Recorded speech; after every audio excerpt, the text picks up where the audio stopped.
Namaste, disciples, devotees, seekers. We are continuing tonight with the current affairs, and the topic is secret weapons. Namaste, Sraddhalu. Namaste, Narad, and welcome to everyone.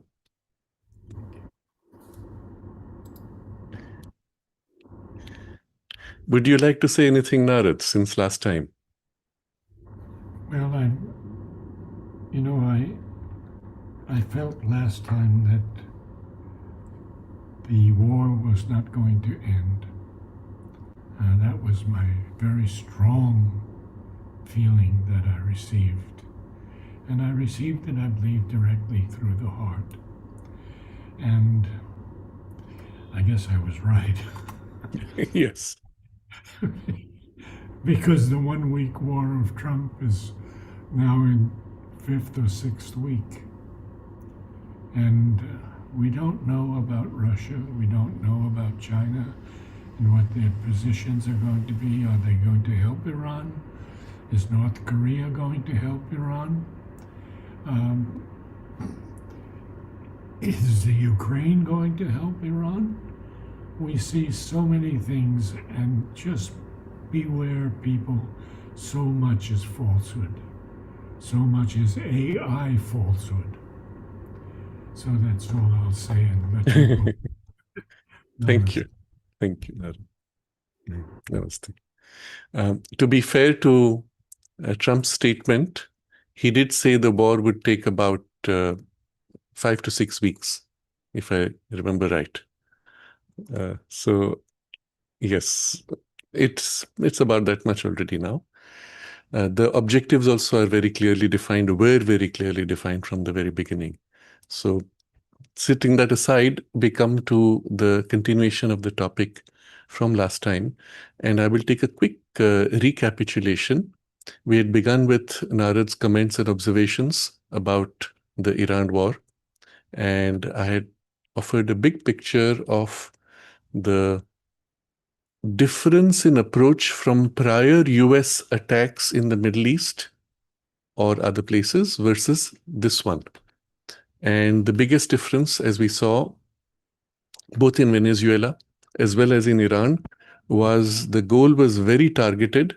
That's why I refer to it as surgical wars.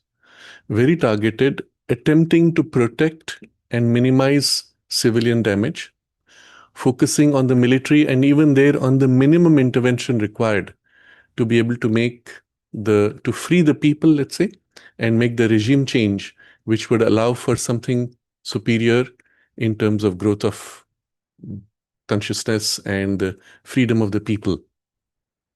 And it is from this perspective, for those of you who have not seen the earlier discussions on current affairs, I would highly recommend for you to view especially the first 5 or 6 of the series on current affairs, where we gave a background of the global cabal, how it has formed, how it has developed, the Asuric interests behind, which control through people and sometimes through family lineages, as well as the extent to which they have managed to get a stranglehold on the media, on the politicians, on the economy, on the judiciary, and so on, which makes for a kind of a puppet show for the mass of humanity, where we as human beings are largely the puppets, are being played with some very advanced mind manipulation methods.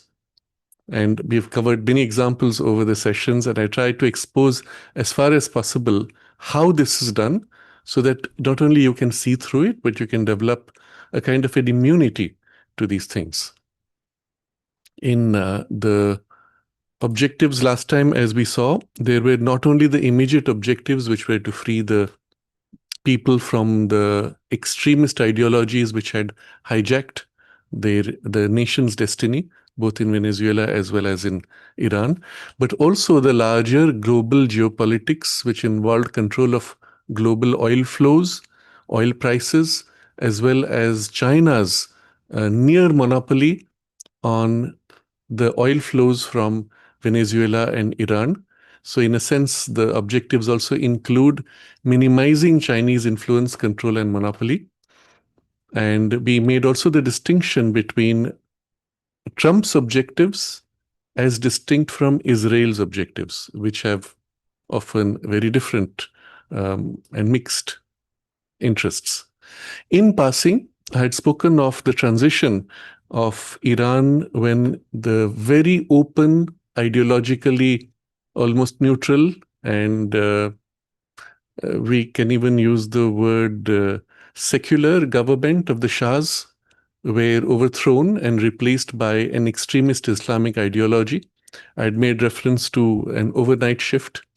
And in that, in passing, I commented also of how women had to wear just overnight the burqas as well as limits on education. So there's one correction to be made with regard to that, because there's a huge difference between Iran's radical Islam and Afghanistan's radical Islam, in a large part because of the still surviving culture in Iran, which culture is rooted primarily in the original and much more ancient pre-Islamic civilization that was Persia. And as a consequence of that, we will find, for example, that big difference in the sectarian foundations. Of course, Iran is Shia and Afghanistan is Sunni. Large parts of Middle East are Sunni and very rigid in certain ways. But the Shia radicalization still has certain limitations because it's not as extreme as the Sunni radicalization. And so to that extent, it is less extremist. For example, they will not have more than one wife, whereas the Sunnis will typically can have up to 4. Other differences also exist. In the governance also, the Iranian governance is largely theocratic, centralized Islamic Republic dominated by clerics, whereas Afghan Taliban is more like a totalitarian movement rooted in rural structures and rural behavior, focusing more on behavior codes, more infra-rational, whereas the Iranian people are much more rational, and therefore there is a huge difference there. There is also a huge difference in the ideological goals, where Iran is interested in exporting its revolution to empower Shia minorities everywhere else, to build a bloc, organize. And so it has much larger goals, which have an international outlook. Taliban is largely inward looking, although providing protection to international, transnational, let's say, groups such as the Al-Qaeda. And finally, coming to the specifics of women in society, while in Taliban control, women have absolutely no public role and no education, all education is denied. Iran does allow education, but within certain limits on how far they can go. They're allowed to enter even certain spaces of public life with a higher education and technical, but always ensuring that they are somehow kept as second class in terms of access to powers. And particularly, there are people who have reached very high positions, including the judiciary in Iran. And so the education does allow that, but they have to always remain within the dress code, covering themselves. And their view, their statement has half the value of a man's, etc. So some kind of an imbalance which does not allow them to come into power. There is an angle which is very painful, which also I hope will help those who are still do not still see the extent of the perversion that this clergy represents. I hope it will help them to understand. There is a recent case of some woman who was abused, and there was an activist woman who was a doctor who treated her and spoke up against the harm that was done to her. And the current Iranian Revolutionary Guards imprisoned her, first raped her, and then killed her. Killed her as a message to others. But why rape her? Because if they had just killed her, she might go to heaven. And so in the ideological formation, if she is raped, then she can't go to heaven. So you have to see the kind of perversion of thinking involved, rooted in the ideology, of course, but also the inhumane forms that it can take. I did not mention she was horribly tortured in the most horrible, ugly way, and then raped and then killed. So this kind of thinking is still, although superior to the Taliban in certain respects, still regressive, perverse, and rooted in an ideology that has no place in an evolving humanity. So this one correction I wanted to make, that yes, women do have greater freedom within Iran than, let's say, in the Taliban. There was also a question last time from Ram Kumar about Elon Musk being on an official call between Modi and Trump, fueling speculation of business. And I had handled it with what material we had then. But as it turns out later, India has completely denied that. It was completely fake news coming from the New York Times. And one of the comments Trump had made last time he had typed, but then he repeated to me, was, "Don't trust New York Times." But anyway, just passing that on as it is. So you must understand there's a lot of fake news going on also, and you must learn to see through it. I'm coming to certain comments which I want to quickly touch upon and then move to today's topic, which is very important, which I have named secret weapons, as you will see shortly. There's a message from Maureen. It is a long one. I have taken the liberty of editing out large portions, which some of which I don't agree with, but keeping mostly the portion I agree with. So Maureen comments that when Trump emerged on the world stage, he came with this term fake news, which everyone knew in some way, but by stating it and pointing it out in a very blunt way, he made you conscious of what's really happening and how much lies are being spread. And then she comments, is Trump a vibhuti? Is he conscious of what he's doing with ongoing intent? Will he make enormous mistakes like Napoleon, which could be his undoing? So last time we'd also taken the example of Sri Aurobindo's comments on Napoleon. Who knows, but it doesn't undo the enormity of his presence at this point geopolitically. It's no longer a two-person chessboard, and the new game will take very different kinds of players. Trump breaks the mold of traditional world leader. He plays the game differently. He makes mistakes and then moves on by redirecting global attention to the next attraction. I disagree there. He makes mistakes is not a correct statement. In a global and complex situation, in a battleground, you make moves with clear objectives. They're well thought out, they're structured, they're planned. All scenarios have been, to the best of your ability, visualized. And then in the battleground, of course, things happen which are unexpected inevitably. You cannot then look back and say, oh, it was a mistake. It was the best step taken at that point, and then you correct for the changing scenario.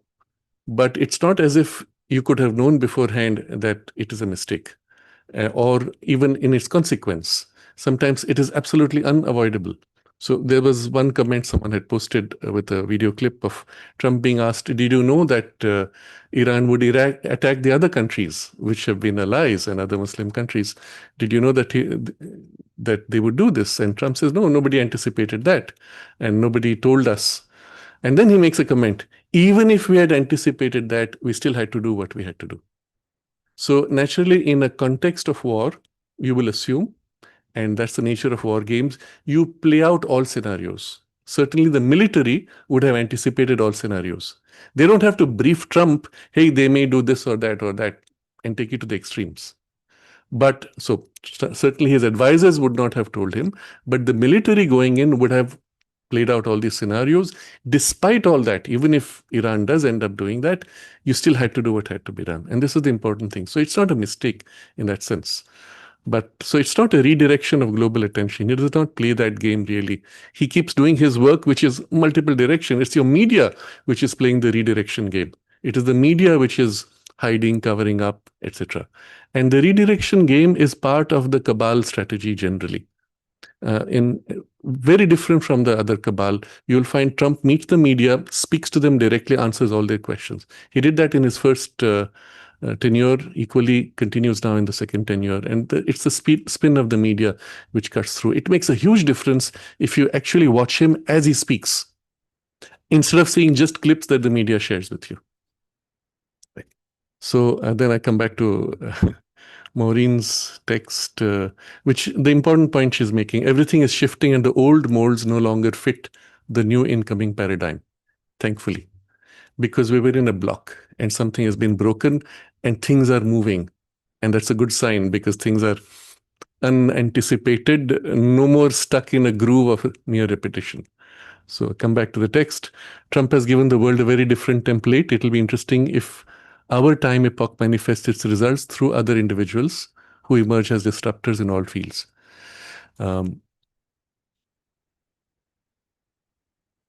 Thank you for taking the time to deliver your insights. Much appreciated. That's so she ends that. There were two people, though, about more than 2,500 people have already seen the videos. There were two people, though, who got very upset, which is to be expected. Some people do get very upset. In particular, the cause of the upset inevitably ends up being the fact that you have dared to appreciate something that Trump did. And that does not play in with the media programming, which programs you to hate Trump as a person and see all his actions through a negative perspective, presenting him as a narcissist, as a pervert, as a manipulator, as a liar, etc., etc. And that's entirely media construction, and which I have taken the trouble to do. If you take the trouble to actually watch everything he says as he says it in the context where he says it, look at the entire talk, not a few clips the media pulls out. Look at the entire interaction in the media that he had with the Japanese prime minister or others or whatever it was. You see a very different picture of a man who's very intelligent and very smart. Look at all his prior interviews in the media before he stood for presidency, because the media turned against him at that point. Before that, they all praise him sky high. And then look at what he actually did and said he would do and then did after what he said, going back before presidency. You get a very different picture of the man.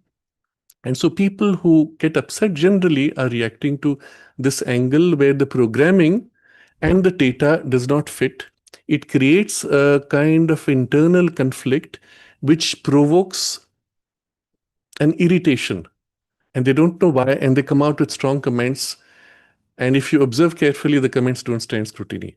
So I'm just going to read from a few which were there in the comments from last time's video. And somebody called with the moniker Silver Phantom, Mr. Ranade, you should join Trump team. Even his core team cannot beat you when it comes to justifying Trump's worst actions and his obnoxious responses. P.S. Could you please leave Sri Aurobindo out of your current affairs agenda because it's beginning to sound ridiculous. Now, if you look at the response even here that's coming from this person, you're justifying Trump's worst actions. You've already got a perspective in which you have fitted the context. Whatever Trump does, it's bad. And then his obnoxious responses. So anything he responds is obnoxious. And the very terms show you the deep implicit bias, but it's not from the person, it's from the programming and the visceral reaction programmed into you, which is called Trump derangement syndrome. It's actually a psychological condition which is programmed into you by the cabal programming. And it uses the methods, the techniques, which are very well known in mind manipulation and public programming. It's also the same technique used in the operations for advertising, where they want to build either a positive attachment to a product or an idea or a brand name or a revulsion to the brand name. And it's exactly the same techniques which are being used against brand name Trump or personality of Trump or actions. And typically this kind of reaction shows you that it's coming from a trigger. And then somebody with the moniker Sumit S2 writes, wherever did he justify Trump's act? If you want to condemn and vilify Trump, there's a lot of lefty commie channels who can do that. All that's being done here is an attempt to rise to a higher and see the bigger picture and the play of forces. And he does whatever he does in his capacity. And by the way, that is what one gets to see when one reads Sri Aurobindo and the Mother. And then he gives the example when the atomic bomb was dropped on Japan, Sri Aurobindo remarked, it shows the mastery of mind over matter. He did not rant about how bad the US or anybody is. And at the end of the World War, at the height of the World War, two Indians saw Hitler as a friend and ally because he was fighting England. But Sri Aurobindo and the Mother had a different viewpoint to say. So I appreciate Sumit's responses. It did not satisfy Silver Phantom moniker, who ended up saying, interestingly, attacking Sumit's comments on the grounds that he needed to grow up and acquire maturity, and then he made spelling mistakes. Although Silver Phantom himself made spelling mistakes. So, when you attack a person on such types of comments, it's because you've run out of arguments. So I would still, there's one second name which comes up, moniker, Chronique du Crépuscule. Yes, Sraddhalu is ridiculous. He does a disservice to Sri Aurobindo, and then again, no one takes him, but then again, no one takes him seriously anymore. Silver Phantom comments, I expect a man with a spiritual turn, that's the impression given, to give more informed and responsible observations, not partisan opinions. So you see again, I reviewed the whole, I review every time the previous discussion so that I build continuity. Nowhere I've given partisan opinions. I've always pointed to data and then drawing conclusions. So even when you fall back on these kinds of false accusations, it shows that you have not developed your ability of comprehension or depth of understanding. And what you're coming out is a gut feel, a visceral emotional reaction. Both Chronique du Crépuscule and Silver Phantom are giving out that kind of reaction. I could have deleted them, blocked them. I've not. I've left it deliberately in this case for now. But the simple question one would ask, why don't these people stop watching if they feel so bad about it? Why is it they take the trouble to watch the whole thing and then make nasty comments, emotional comments, and factually wrong comments? And I would suggest to both Silver Phantom and Chronique du Crépuscule that you're struggling internally with this conflict. A part of you wants to have a different perspective because you feel intuitively that there's something more than what you're being told through the media. But then there is this TDS, Trump derangement syndrome, which is strongly embedded as a visceral reaction, and you're unable to integrate these two. It's creating a cognitive dissonance, which is the cause of this need for you to make these strong comments. So if you take it from a spirit of sadhana, observe this pattern. I'm making it as a general comment whenever we experience this cognitive dissonance. And that's the point of this whole discussion. Observe this. Where does this visceral reaction come from? And it's part of a programming. Always reactions are part of programming. Step back from it, disconnect from it. Shift your poise to a more rational poise. Look at raw data, pure data. Free from emotion. If you're not able to do that, that's part of the work you need to do. Otherwise, you will always be a puppet who is manipulated. As long as we live in the reaction zone, and especially we allow strong emotions to seize us, you can be very easily manipulated. To be able to break free and stand back, which is essential if you want to break free from cabal programming, which is essential if you want to rise even in your sadhana, then you should be able to do this much. So I would suggest use this as a starting point, observe the way the trigger works, and start making this disconnect or untie these knots, emotions. Chronique du Crépuscule made one more comment, which I wanted to make a comment on. It says, the saddest part is that his mentor, MP Pandit, was a truly spiritual man. I have read all his books. The lesson in all this is that one can very well be knowledgeable about Sri Aurobindo, but betray his spirit and his message. So Chronique du Crépuscule is convinced that any appreciation of an action that Trump might have done, consciously, unconsciously, as under influence of something higher or what, any appreciation is betraying spirit and message of Sri Aurobindo. And you must really understand there was a time when there were people in the millions in India who had similar ideas about Churchill. Because they wanted Hitler to win because Hitler was fighting England, which was ruling over India. And there were freedom fighters who wanted Hitler to win because England would be defeated and India might be freed. So they had very strong reactions and were upset that Sri Aurobindo was supporting the Allied powers and even appreciating the work of, at that time, what Churchill did. Of course, Churchill had his own weaknesses. He did other things which harmed India later. That's not the point.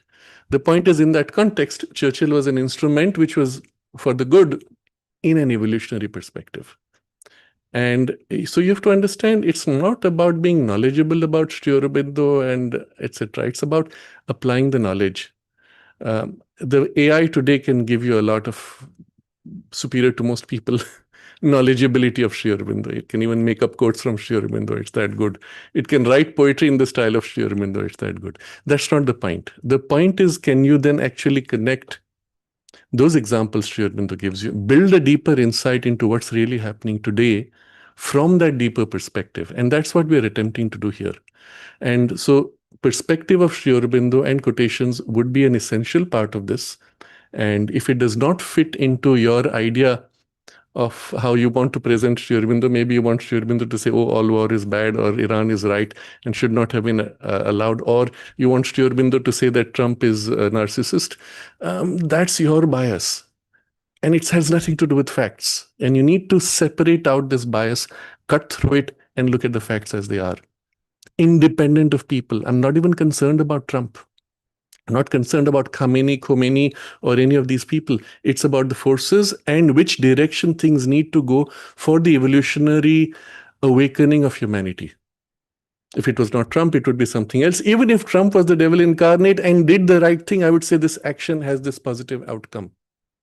So it's not about appreciating a man or not appreciating a man. What I do see, though, is there is a consistent pattern in Trump's actions to disrupt cabal objectives. Whether he's conscious or not, again, I'm not going to make a judgment. But when I see this pattern consistently, I'm going to point to that and say, here is a disruptor who is doing good generally. Does he make mistakes? I'm sure he does. Do I know them? No. And maybe some of them I might. I don't know enough to be able to say it's a mistake, deliberate or unintentional. It does not matter. It's the overall trend. You remove this man and you see no hope. Cabal has total control on the world. Bring this man in and he's disrupting the cabal. Which is more important? And in the comment last time, especially after we read about Sri Aurobindo's comments on Napoleon, had Napoleon not been there, the benefits of the French Revolution would have been eliminated by the European monarchy, which would have overwhelmed and destroyed it all. You're seeing exactly the same pattern: cabal, entrenched interests, and then something that's being attempted. And here's a powerful man who comes and protects that thing which is being attempted. Maybe for his own interest. Napoleon wants to be emperor. Maybe it's his own interest. Maybe that's a superficial part of his consciousness. Maybe something deeper is a conscious instrument for something higher. Observe carefully. Don't get lost with appearances. But without him, this would not have been possible. We would not be living the freedom we have today globally. So it is exactly the same situation between the cabal today globally and the role that Trump is playing. For that, I'm sure you'll find many things you might want to criticize about him in his personality or even in specifics of his action. But if you remove him from the chessboard, and there is nobody else who takes that place, it's a very dangerous situation evolutionarily. So I'm appreciating that role played and sharing with you what is pretty obvious if anyone does an analysis of how it is helpful for the larger progress. So I will drop these people, and I hope they are able to cut through the derangement syndrome. One more person, Overmind 11 moniker, made a comment. As I said earlier, you need to look at Netanyahu. His soul has left. He has become half-possessed. Gaza refugee camps are being bombed. Schools are being bombed in Iran. Their energy infrastructure has been bombed. Everyone can see this without listening to the media. You will see after 5 years. Just wait for 5 years. You'll realize you're wrong on this one. So I want to make a comment about this. At no point did I appreciate or stand for Netanyahu's positions. At best, you can say Israel, to the extent it aligns with the larger Trump objectives, is aligning to that. In fact, I have explained to you in earlier discussions, Israel is a very complex mix of 3 different interest groups. There is the traditional Orthodox group, which is a very different idea, very close to certain extremist forms of Islamic ideology also, in terms of their concept of the world coming to an end and then God rewarding people and punishing people and so on. It's a very different group. They're very small in numbers, but powerful within Israel, I'm sure.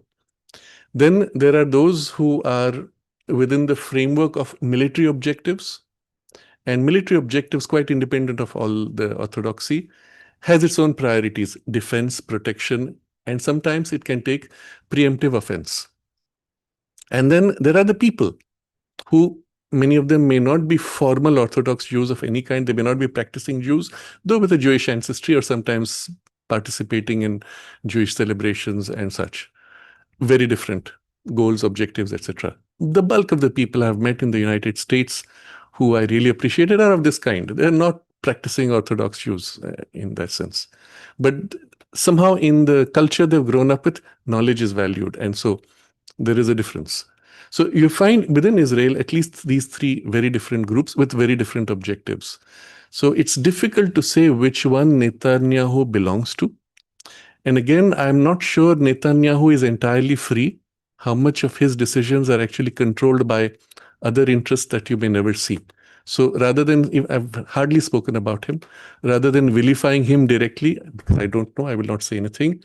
I will look at those actions where they are bombing and they're cleaning out large parts of Gaza, are aligned to a certain worldview, which has nothing to do with Trump, where they wanted to clear the northern part of Gaza for larger political, economic, and other goals.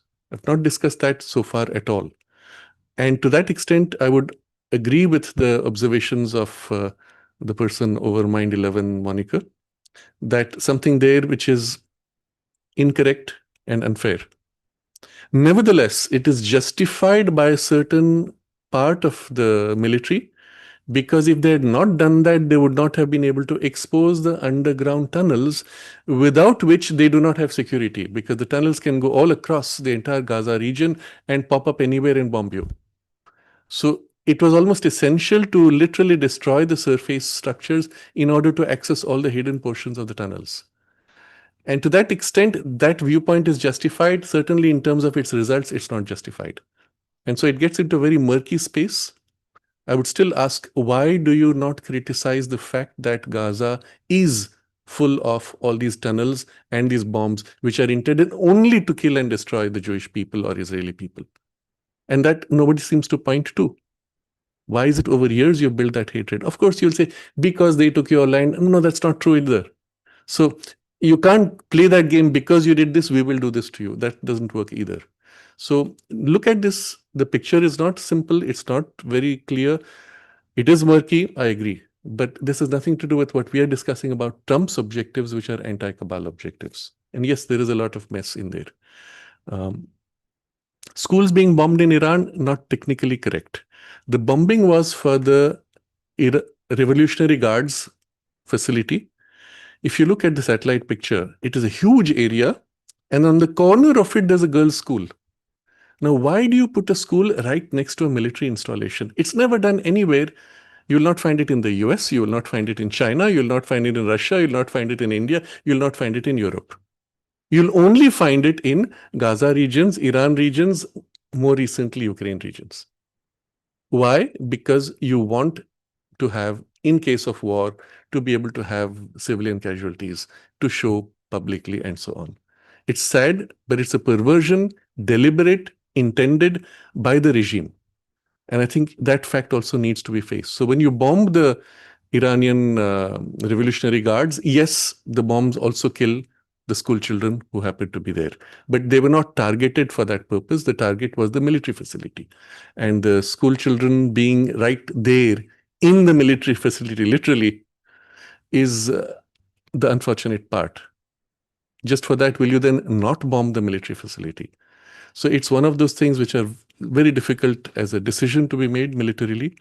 And it is what generally then is set aside as one of the side effects of the war, unavoidable sometimes.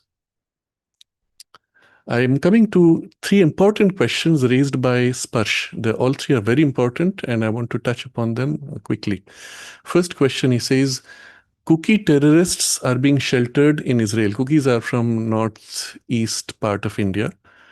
are being sheltered in Israel. They're claiming some Jewish ancestry, and Israel is allowing them to live in Israel. Recently, Ukrainians and Americans were fueling conflict in Manipur, were captured. If Israel is not aligned with the Cabal agenda, why are they a party in this destabilization project in India? So, first error you're making is to identify the fact that there was a group led by an American and Ukrainians which were training in arms, all the Manipuri as well as certain groups in Burma. You can't say because the trainer was an American and the other trainers were Ukrainian that Ukraine and America are directly involved. Many of these are mercenaries, and mercenaries do it for money for anyone. Who is controlling them behind the scene, we don't know. So you have to be careful, don't generalize it and say US is involved. Probably some branch within the CIA might be, or otherwise. Or simply one of those groups which wants the military training reaches out to a mercenary and says, we will pay you for this. And maybe it's just that. I don't know. So don't make that mistake. Second point about cookies being sheltered in Israel. Yes, there were certain groups within the northeast of India, within Manipur particularly, which it turns out actually had Jewish traditions and practices going back many centuries, similar to also some parts and some groups within Kashmir. And in this case, the Israelis recognized them as one of the lost tribes and took them in. But they were not terrorists, they were just the lost tribes. Now, it could be within the region of Manipur or within one of those communities, there might have been some who have recently taken to terrorism, but they were not so initially. So I hope that this ambiguates the issue and answers it. Second question from Sparsh. Based on what you say that Iran wants to attack civilians and the US is targeting military infrastructure, nearly all attacks in Middle East by Iran have been towards US military infrastructure. Yes, nearly all, but not all. Some of them have been deliberately targeted outside. And then he says it was US-Israel which attacked a girls' school in Iran. This I've explained. It was not intended to attack the school. It was intended for the IRG. Take a look at the map. It'll be obvious to you how it has been deliberately, literally inserted inside a military cantonment to have a girls' school sitting right there so that it will be hit. So question 2, if these are manipulated facts from the media, what are the correct sources and to get well-rounded news? So I think most of these points I have already commented on. But I want to point out the difference in approach. Whereas from Trump's position, it was very clearly focused on military units, military facilities to eliminate the capability to attack others within Iran. From Iran's side, even when they initially attacked US bases, they extended it to others and threatened to extend generally to the whole country. When they attack Israel, they never aim at Israeli military, they aim at Israeli civilians first. And that comes from the hatred towards Jews and Israelis generally. So there's a big difference and asymmetry in approach between the two. And also that when Trump threatened to go beyond the military and to aim for oil facilities, the response from Iran was deliberately stating that they will attack the water desalination plants in all the countries in the Middle East. They said it in so many words. Trump never said, we will attack your water supply. So again, there's an asymmetry there, and you have to recognize this. And this is within the media, but often these distinctions are buried. So you have to kind of do the analysis yourself. Even recently, as you saw a few days ago, when the US blew up one bridge. Interestingly, there are many bridges they could have blown up. They picked the bridge which was under construction.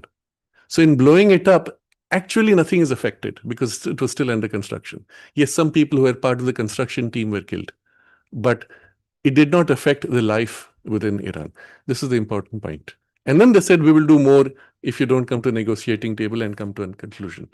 So you can see there's a very clear attempt to restrain as much as possible to protect the people and civilian population from one side, but not equal on the other side. Third question from Sparsh. Marco Rubio clearly said that they were dragged into the war by the Israelis. Even Trump said that on the first day that regime change was their objective. Now he himself denies regime change as an objective. No, I don't think he's denied that. He said it's already been done. Then also without boots on the ground, regime change isn't itself possible. So this I'll come back to. It's partly true, but not wholly true. Even if they succeed in their objective of exhausting the Iranian weaponry, including enriched uranium, aerial strikes without regime change will lead to chaos and instability like Iraq. How is this war fundamentally any different from Iraq war? Without a clear objective, getting dragged on the war by the Israelis seems more plausible, which also is suggests that there is deep Israeli penetration inside the Trump administration. Okay, so there are many issues here, but I appreciate your thinking, your analysis, and your attempt to cut through the data and bring about a cohesive picture, and also the way you've articulated the questions themselves, not going into emotionalism and making arbitrary statements, but dealing with facts. So there are many issues. I'll just touch upon them quickly. First point about Israeli penetration inside Trump administration. Technically not correct. Israeli penetration has been in the United States generally going back at least 50, 60 years. Generally. A large number of US congressmen were dual citizens of US citizen and Israeli citizens. This was well before Trump. When Trump came in, it was already a de facto situation. So nothing to do with Trump administration. It's a fact of the US administration. Now, it has served Israel well because it meant that being a citizen of the US and Israel at the same time, literally you had conflict of interests. Whenever there was a conflict of interest between the two countries, you became the point where you ensured that Israel got the benefit out of it. Trump, in fact, has been attempting to remove this by passing a law that you can only have US citizenship. This is heavily resisted by the entrenched system. But again, to show you that Trump is trying to change things. It's not part of the old system. The second point is, yes, because of that, Israel also has the world's largest and most powerful lobby within the US. So within the US, lobbying is a very powerful way of swinging political agendas, and Israel has the strongest ground there. India got in very late and is still not very strong, but at least it's trying. Pakistan got in quite recently and very powerfully and made a lot of swing within their influence. So just shows you lobbying is strong within the US. Yes, to that extent, it will influence, but Trump himself in his decisions is not looking at things from purely Israeli point of view. Yes, he does want to protect Israel, which obviously is necessary, irrespective of other viewpoints. But it does not mean he will compromise US interest for Israeli interest, nor get into a war because Israel wants it. In fact, yes, you're right. Marco Rubio made a comment that they were dragged. So what happened, interestingly, and this is an important point to observe, initially, Rubio made a comment which seemed to be as if US was compelled to strike because Israel was going to strike Iran anyway. Later, he said, no, it was not so because Trump made the decision to prevent Iran from attacking the US first. And then later, Trump said that it has nothing to do with Israel and they had to do that irrespective of Israel. So you can see Trump's position was consistent. Rubio went through two different changes. I cannot say what is Rubio's allegiance, what are his connections with Israel. So I would rather not go into analyzing what he said, but I'll go with the facts. If you look at the fact that Trump's demands from Iran are exactly the same as the demands made a year ago when they bombed the nuclear facilities, it shows you that fundamentally, at least in Trump's objective, nothing has changed. And this bombing was focused entirely on removing the ideological hold which was preventing the Iranian people from becoming free, at least from Trump's perspective. I don't know about Rubio. I don't know about Israel agendas. I'm not going to comment on them because I don't know enough. But I'm showing you the way I approach the data. And even in something like this, which is somewhat complex mix, make the distinction. I'm not saying everybody in Trump's cabinet shares Trump's clarity in these issues. Many of them come with strong religious backgrounds, ideological positions, some of them with different influences, as I said, from lobbies. So they will have various kinds of mixes. There are even those within his cabinet who might be against him, but doing it very quietly to try to limit or damage his larger agendas. And all these are things, well, he has to deal with and fight against. but of this we have spoken before, I won't repeat. I'm coming now to the topic itself. I think I've answered all of Sparsha's questions, I hope satisfactorily. Yes, one more point. He says about boots on the ground. Yes, there will be boots on the ground necessarily. That's what you're seeing in the build-up presently, where large numbers of Marines are being brought. I understand nearly 5,000 by now. There will be boots on the ground, not so much maybe perhaps to consolidate regime change partly, but much more for the cleaning out of weaponry and the enriched uranium facilities. What form it takes, we will see. And this is one of the reasons why I generally tend to avoid talking of issues while they're still hot and live. It's more useful to analyze afterwards because things are done and you have a clear analysis. I don't want to anticipate the future. Many questions are about what do you think will happen? No point speculating. Look at the objectives, and then you are in a battleground. Battleground, everything possible from the other side. To oppose, to prevent, to delay, everything will be attempted. Which will work, we can't say. And that's part of the game of the nature of the war itself. So I will look back rather at the theme for today, which is secret weapons, and starting with Venezuela, where quite a large part, we can say, the regime change is completed, the work is largely done. I have left 3 links in the description for today, and the 3 links have to do with the secret weapons technologies. One of the links, the third one, is about the F-35, which is being used in Iran also, and the kind of very advanced technology it has. I'll quickly touch upon this. It'll help you understand the nature of warfare as it has developed today and how far it's different from what was. And it points to the nature of the future of warfare also. And it's becoming less and less human-centric, more and more artificial intelligence, machine, technological superiorities, etc. At the end, on the ground, none of these may count. Because finally, it's human spirit versus spirit. But until that point, this might make all the difference. So, in the F-35, which is the most advanced fighter so far in the United States, there is a huge base of electronic warfare, which means this plane, while flying, first of all, makes itself completely invisible practically to radar, largely invisible to heat signatures, but Iran did pick up heat signatures and did aim and apparently shot down 1 aircraft, not 2. But all this we will see, we'll know more as we go along. But its great power is electronic warfare. So at a distance of 200, 300 kilometers, it can detect other aircrafts before they detect it. It can detect radars before they can detect it. It can detect drones at various distances before they can detect it. So very advanced warfare gives you that first advantage. You know them before they know you.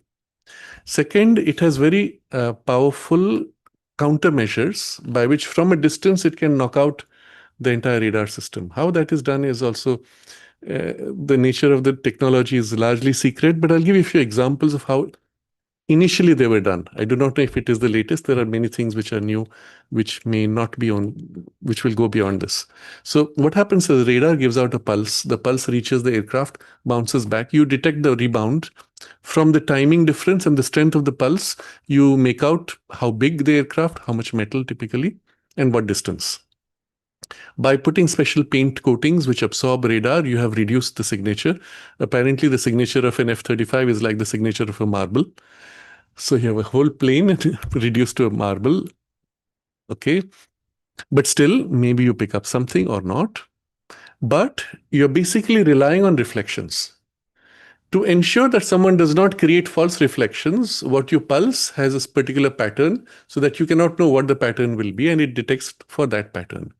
If you're smart enough, you can anticipate the pattern ahead and start creating in advance. Before the signal reaches you, you send out reflections. So a signal has barely begun to leave the radar and already it starts receiving a reflection, which makes it think the aircraft is very close, for example. Or it gives you garbled signals and you cannot make out whether it's a reflection or it's just noise. So effectively you are blinded and the radar is unable to see. Or it creates not one but fake signatures of various distances and sizes simply by repeating the data which it has measured and sent back. So that on your radar screen, you see many aircrafts and many different sizes, many different distances, etc. So there are many ways one can play with this. And so this represents an example of how the technology could work. But this has also other important features, that it uses advanced AI to target. So you're tracking, let's say, 10 planes in the sky, 20 radars on the ground. Which one will you aim first? Now, for a pilot to figure out which one it is involves too much thought process, too many variables. What do? Well, you inform ground and then they tell you what to do. Does not work either. You have to do it on the spot. Hey, there's an aircraft coming. It's like 10 kilometers away. Do I knock that out first because it's closer? Or is that radar down there on the ground, which is 20 kilometers away, a greater priority? Because perhaps that radar is guiding this aircraft. You cannot think with more than 2 or 3 elements at a time. That's a limitation of human mind. But the AI can be programmed to take into account all these things, prioritize which target has to be first hit, priority in terms of whatever strategic benefits it has been asked to look for. And then the pilot itself is not only looking at what's around, he has something which is called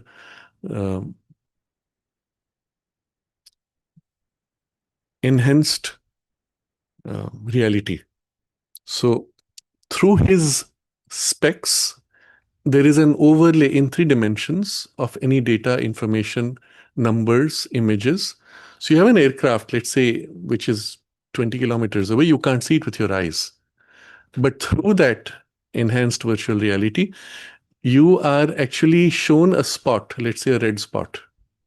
So all the aircraft which are in the sky, you're seeing them as spots and the information number near to it saying at this distance. Physically, you cannot see. You're being shown in a way. So that's part of your data range. And then the AI will indicate priority 1 is knock this out, priority 2, knock that out. You still make a choice which one to follow. From the point where you release the missile, AI follows through with what the missile needs to do. If necessary, it will inform you that missile failed, you need to send another. So what is happening is although the decision making is with the pilot, a large part of the analysis has been taken off from the pilot's mind. Effectively, one pilot is able to make the decision of a dozen human beings, human minds working together or more. And it has changed the balance of power and complexity of warfare. There is also the command, control, and coordination system, which just this one aircraft will coordinate with other aircrafts around. So let's say we are 3 planes or 5 planes. We're seeing 20 planes on the other side. What if both of us choose to aim at the same one? We are wasting our ammunition. So among the planes, there is an automatic coordination by which each pilot is told, your target is this, the others will be taken care of by others. So they distribute the decision making among them in a way that there is no overlap nor conflict. Again, this is incredible and unimaginable at one point. Today, this is a reality. And when a country develops advanced aircraft which can fly, it's not enough. You need to have all this technology in it to be able to deal with these complex situations. Finally, the weapon systems, yes, you had bombs, you had missiles, you have anti-missile missiles, you have the chaff to confuse missiles, all those things. That's old. What you have today are lasers and directed energy weapons. Bulk of this is kept secret because they don't even want you to know what is possible. If you knew what is possible, you would abandon all the other weapons and start developing those. China is the only real competitor to the US in this respect, and Russia partly. But Chinese have gone far ahead of most others in anticipating these things, including particularly with offensive weapons. So one of the things which this plane, particularly F-35, is able to do, it's able to direct a beam, for example, laser beam, which can knock out the drones nearby and multiple drones rapidly within a few seconds, minutes. But also if it has plugged in the directed energy weapon facility, then it can direct the energy to a missile and eliminate its electronics, direct it to a radar and eliminate its electronics, etc. These things are so powerful currently that apparently they can even start fires from a great height onto the ground. So many of the California fires, when they were happening, you see under Trump, all that has stopped. When they were happening before, what you saw was many people saw these planes would be going and then they would see a beam and a fire would be set. It would go further, start another fire, start another fire. And many of these fires apparently were humanly done using such directed energy weapons. In some cases, they just saw a beam coming, they did not see the source of it. Some speculated it was satellite. I'm not sure that is currently possible, but perhaps it is. I don't know. Or it could have been a plane small enough at night, you can't see them, and so on. But this kind of weaponry does exist. And finally, we come to the most advanced weaponry, which some of these fighters have. And this I've mentioned before in passing, they actually have an ability to stop in midair and hover. So you will see, for example, the F-35s taking off, vertical takeoff and vertical landing. They have, some of them have that capability, but you see that on in videos. But it's obviously a jet turned down, a fan turned down, etc. But they have something else where they can shut off completely all these things and just hover. That's using anti-gravity technology. There are some of these which have been seen in the US. I've mentioned it before, but it's one of those very secret things, hidden, never spoken of, and they never demonstrate it in daytime. If they do it, it is at night. So when they have stealth where they cannot be detected by radar, they have also the ability to hover like a helicopter or go very slow at treetop level or building level. So literally they can go at this speed and go around. There's no way to defend against this. And then suddenly they can pop up at a height, shoot, do something at a low, from a low height or a great height. Such technology is rarely used because, well, you can't afford to have it go into the enemy's hands, even for the enemy to know that you have it. So as you saw when they had 2 helicopters which went to kidnap Osama bin Laden, one of the helicopters apparently crashed. The reason is still not told. But when it crashed, another plane came and bombed it to destroy it.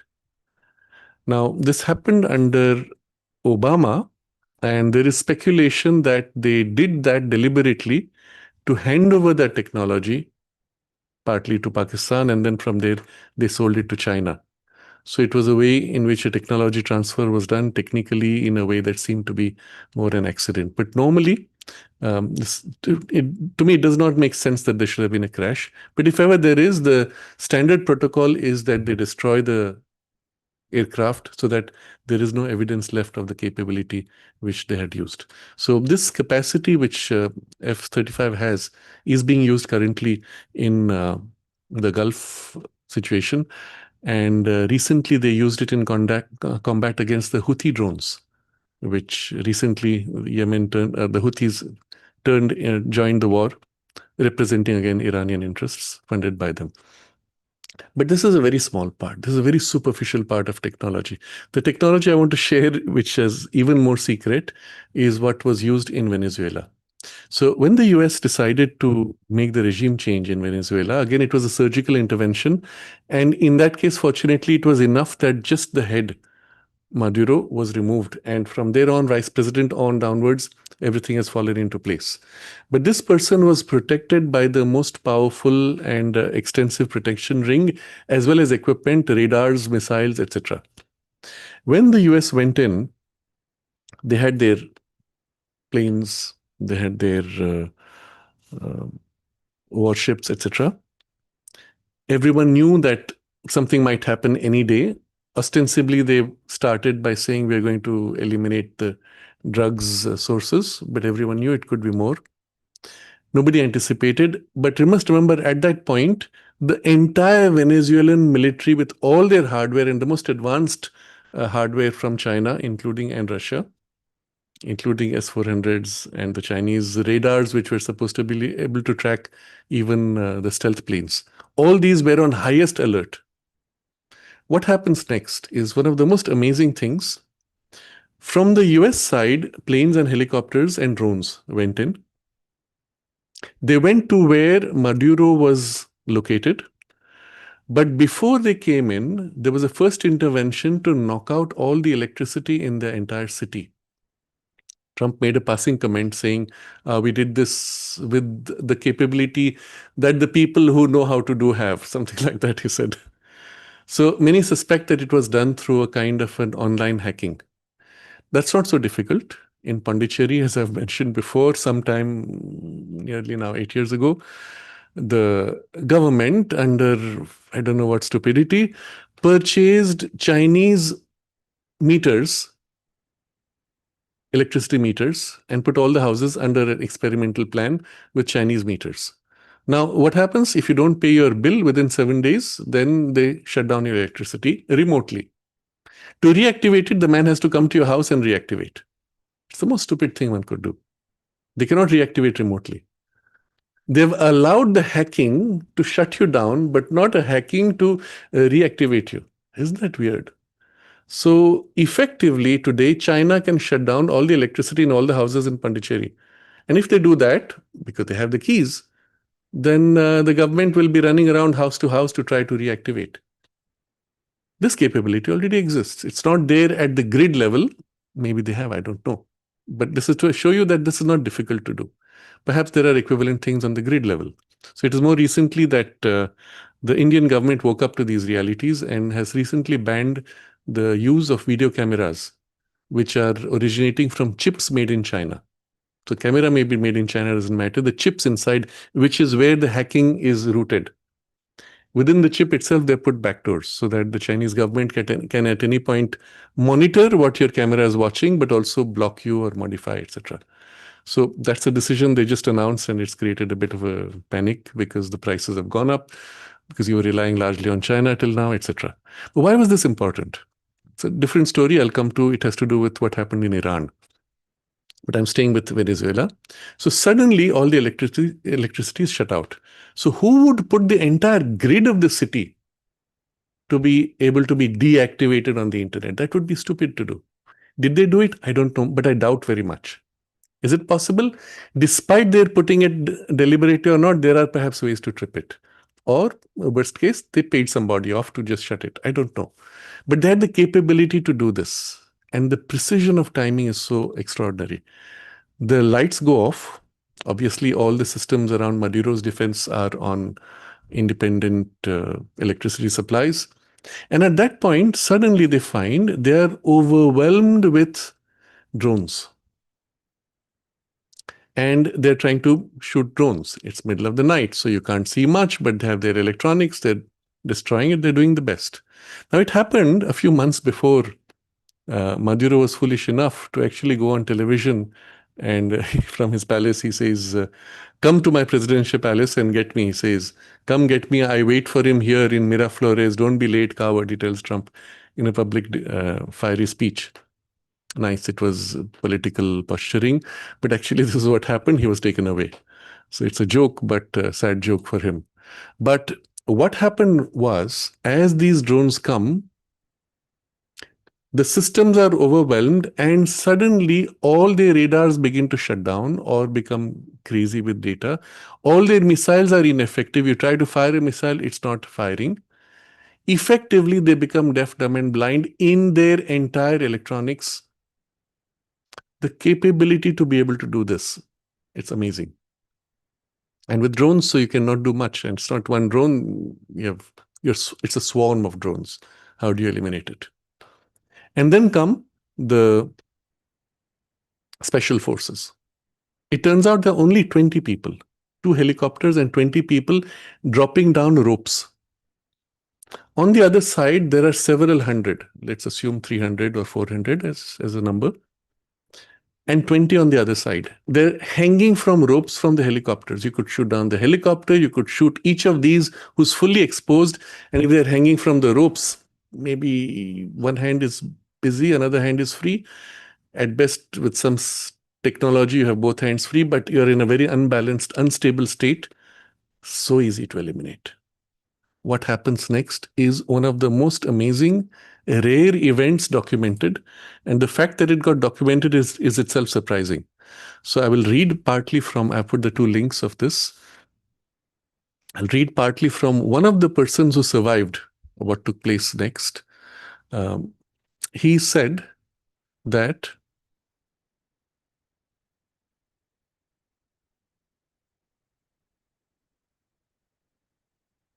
It was dark.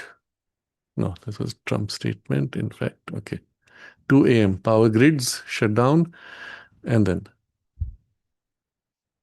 the soldier who survived, he says, eyewitness. The US soldiers were technologically very advanced. They did not look like anything we have fought against before. It was a massacre. We were hundreds, but we had no chance. They were shooting with such precision and speed. It seemed like each soldier was firing 300 rounds per minute. We couldn't do anything. So you have guns in your hand, you're firing 300 rounds per minute, each soldier. And if you have 20 people against several hundred, you may have some overlap. Still doesn't explain everything. Something more interesting, more strange is happening. Then he says, because we couldn't do anything, because it wasn't just the weapons. At one point, they launched something, I don't know how to describe. It was like a very intense sound wave. Suddenly, I felt like my head was exploding from the inside. We all started bleeding from the nose. Some were vomiting blood. We fell to the ground, unable to move. So it's not just that they were bleeding, you are paralyzed. It's acting on your nervous system. He says, we had no way to compete with their technology, with their weapons. I swear I've never seen anything like it. We couldn't even stand up after the sonic weapon or whatever it was. So the thing is done, they've gone away, and you're unable to stand up. And this was released by somebody who did an interview with the survivor. It was a little small post on X, formerly Twitter. And then the White House press secretary, Caroline Leavitt, reposted it and said, stop what you're doing and read this. Obviously, many people said, directed energy weapons, sonic weapons, etc.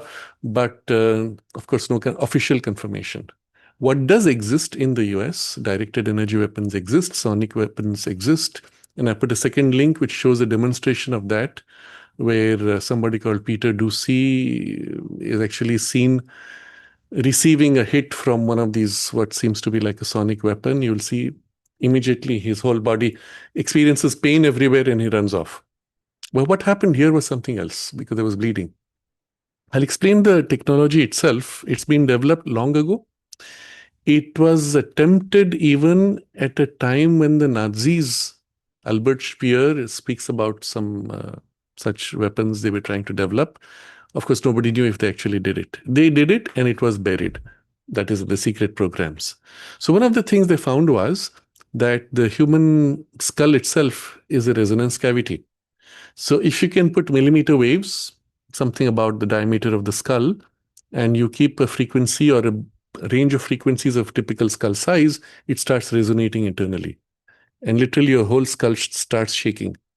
And then if you play with certain frequencies, you modify them, blend with others, you can similarly affect the whole brain through that, the nervous system. But if you shake it enough, it's literally the brain becoming pulverized internally and hence the bleeding through the nose and so on. So this has nothing to do with pure sound. It is millimeter wave, microwaves, weapons. The same thing modified, kept on a lower volume. You can then modulate, and inside your skull, in that resonant part, you'll hear the voice. So it's as if someone is speaking to you from inside your head. You're hearing the voice inside your skull. Your skull is resonating. The bone is resonating with the voice. It's an eerie and uncanny experience, and one can easily be fooled if the voice says, I am God talking to you. Well, people who are stupid enough would get carried away by that. But this shows you certain kinds of very advanced weapons. And more recently, in the Iran situation, Trump made a comment that we have weapons, the kinds of which you cannot imagine. And again, suggesting that they have more things which go beyond. In the links I've kept, you'll find other things, including acoustic devices, very loud sounds, etc., which are very narrow beams. So 100 meters away, you can have a loud beam that can deafen you at a distance of 100 meters. You move off by 2 meters and you can't hear it anymore. That kind of a narrow precision beam. So many of these things have been used in the past to create disconcerting, destabilizing psychological effects. But what was used here is a completely different order, which actually kills people. So apart from shutting down the entire radar and missile systems, you had this heads exploding from inside. And finally, the 20 people, boots on the ground, did something which 400 people or whatever, several hundred, as they said, could not resist, could not oppose. When they caught Maduro, he was about to enter into a steel room and lock himself from inside, and they managed to catch him before. But they'd come with the capacity to cut through the steel. So they had among those 20 somebody who was carrying steel cutters. It would have taken them another half hour perhaps to cut through if that was required, but they got him before. Now, understand the kind of intelligence involved to know all this. And what they did mention just after was they had built up mock houses of the entire base where Maduro was staying. All houses there in a perfect replica in the US. They had been practicing on it for several months, from about nearly 3.5 months. And all of them were trained for this particular intervention. So, and finally, there was the other level of intervention, financial, where under US action, Switzerland froze some $800 million equivalent of Maduro's personal assets, which were in the Swiss banks. So it was a very well thought out, planned, strategic intervention with using technologies well beyond anything which we know of. But this is just the small part of what exists. There is much more that exists, which is kept secret and used only in the extremes. And as I said, some of these include anti-gravity and other methods. So just to tell you that the big picture of capabilities, of technological capabilities for warfare, is well outside the domain of what is publicly told to you, and even what is told about capabilities of the aircraft and even the bombs is a very small part of the real thing which exists out there. And we got a few glimpses of such intervention.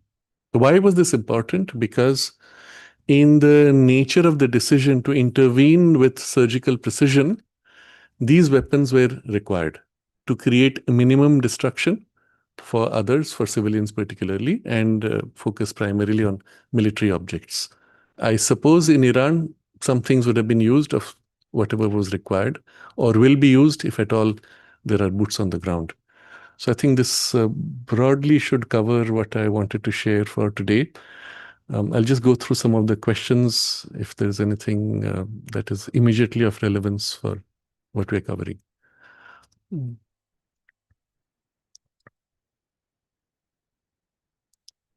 Sumana has asked also about situation in West Bengal. I don't want to digress on that. We have spoken about some of it before, but I will ask you, for those who are interested in understanding, observe very carefully that the current government, which is very likely to lose or is afraid of losing, is creating deliberately a situation of chaos where even the judiciary is threatened, held hostage by thugs and goons, provoking a crisis of governance which would demand imposition of president's rule. So they have the goons fully out there, freely operating, which would provoke president's rule. And then she says, oh, center is planning to put president's rule because they think that they are going to lose. So she creates a self-fulfilling prophecy. And on the other side is the attempt by the center to have free and fair elections so that she can be exposed and replaced. You see the asymmetry again. Increasingly, what we are seeing in the nature of the battle between light and dark is in the point where the dark seems to lose, it takes such extreme measures of creating chaos, provoking extreme responses. You see the same pattern taking place in Iran, where indiscriminate bombing, stopping of the ships, etc., threatening various kinds of things, is a way by which you are as if blackmailing the other side. Asymmetric warfare. Of course, when one is losing, one tends to go for such things if you don't care for human values. Otherwise, you say, okay, I've lost. So it's one of those things you can very carefully observe, see how the game is being played. It's not easy to deal with such a game. Will the other side be able to manage despite? We don't know. But this is what you need to observe. Uh, Kailash is asking, can you talk about chemtrails? I think we had something in passing long back, but my problem with this is there is not enough data which I would consider reliable enough. So yes, there are chemtrails. This is when aircrafts were flying. They would mix into the fuel certain chemicals which would then be released and create a cloud cover, thin cloud cover, fine cloud cover. There were many goals to that initially. Some of them were to insert metallic particles so that they could bounce radar from the cloud cover to have a greater reach for the purpose of extending the range of radar. These were some of the initial experiments.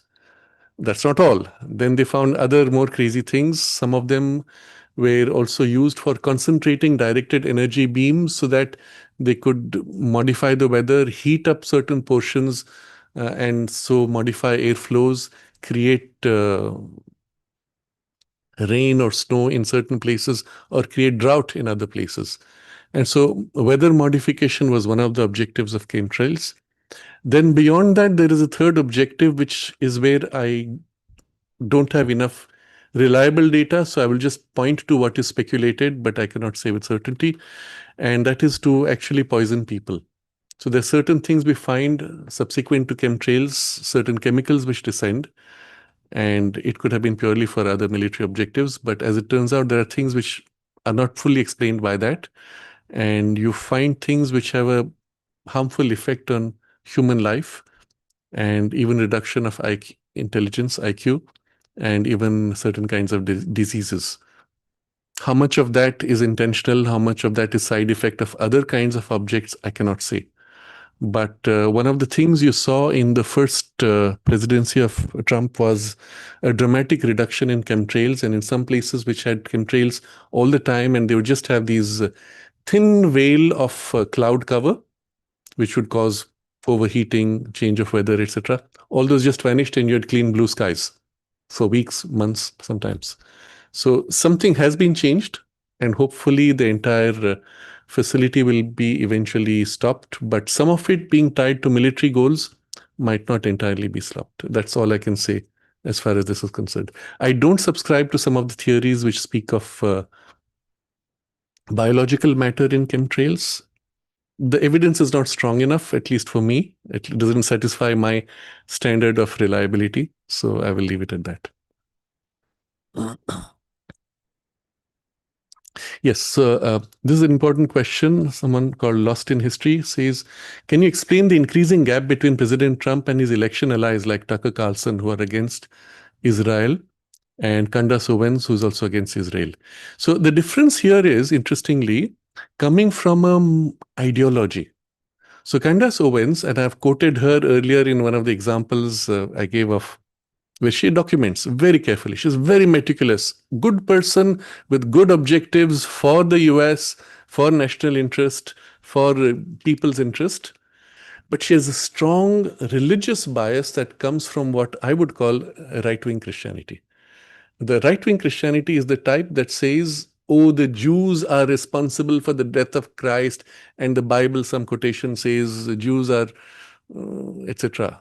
I don't even want to say what they say. It doesn't matter. It's stupid from my perspective, which is outside the religion. Okay, so they stick to that. They believe in that, and they're too lost by that one knot, which distorts everything else.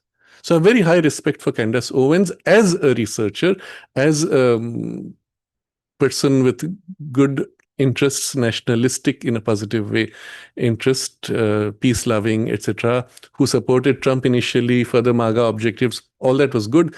This one knot distorts her completely. And as I discovered more recently, the same problem exists with Tucker Carlson. So just on that one point, it distorts everything because they're just rooted in a text and an interpretation of a text in a book printed and revised and rewritten and translated multiple times over a few centuries as being the word of God. So you're stuck with this. It's unfortunate, but that's where you find the distortion of ideology. At what point will these intelligent, good-willed people be able to stand back and say, is this the point of the Bible?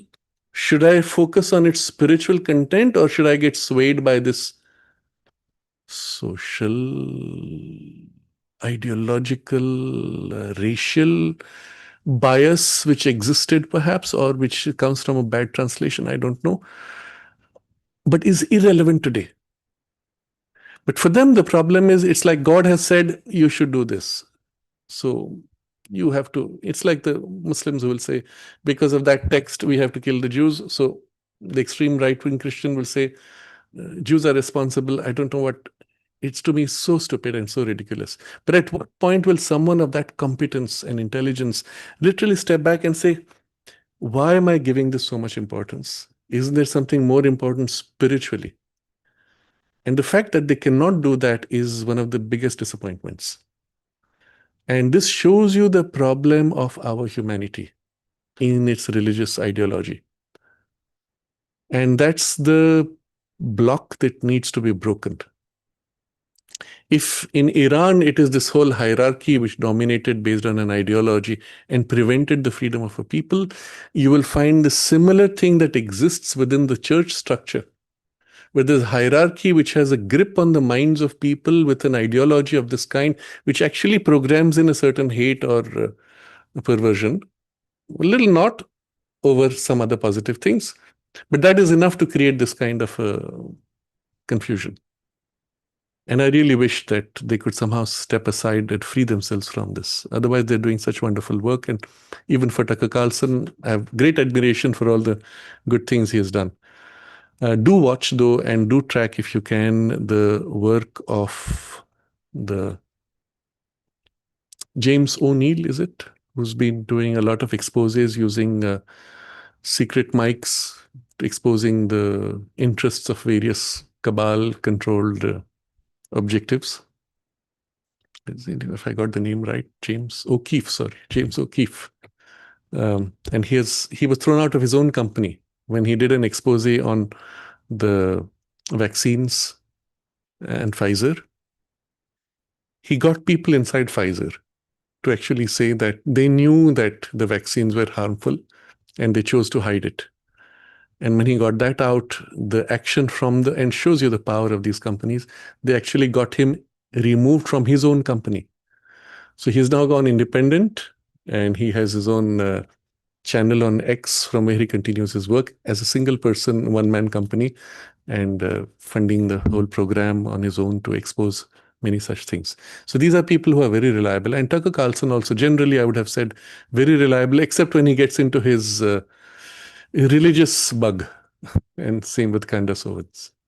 So to the extent that they have this anger or hatred against Israel, they are against Trump for doing something which is either to protect Israel or which seems to serve Israel. But Trump's goals, as far as Iran is concerned, is for liberating Iran. And that's very clear in his statements, not an opinion. It's his statements. And yes, it benefits Israel, which is good. It's necessary also, because Iran had set Israel as one of its very well-stated targets, and that needs to be done in any case. But it's not as if he's gone to attack Iran because of Israel. So,